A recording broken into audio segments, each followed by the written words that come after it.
Iran ने मांगी है माफी। लेकिन आगे बढ़ने से पहले पूरी बात सुन के जाइएगा। पहली बात तो ये कि ईरान के राष्ट्रपति पेज़ेश्कियान सामने आए हैं। ये रही वीडियो। सामने आकर उन्होंने माफी मांगी है।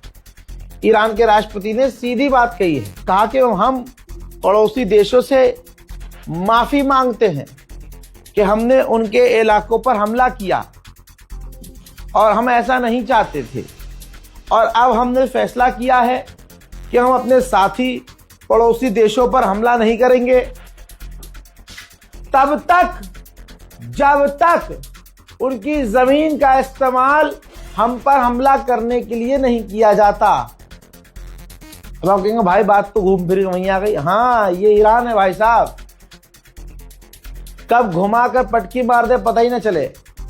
बात तो वही हो गई। पेज़ेश्कियान ने कहा कि अगर आपकी जमीन का इस्तेमाल किया जाएगा तो तब देखा जाएगा, लेकिन अगर आपकी जमीन का इस्तेमाल हमारे खिलाफ नहीं हो रहा है तो हम हमला नहीं करेंगे। तो भाई इस्तेमाल अमेरिका अरब देशों को तो करता ही है, तो इस माफी का क्या मतलब है वो नहीं पता। लेकिन पेज़ेश्कियान ने आगे कहा है कि ये जो माफी हम मांग रहे हैं अपने भाइयों से मांग रहे हैं। फिर ये भी कह दिया कि भाई अगर हमारी भाइयों की जमीन इस्तेमाल की गई हम पर हमला करने के लिए तब तो हम हमला करेंगे।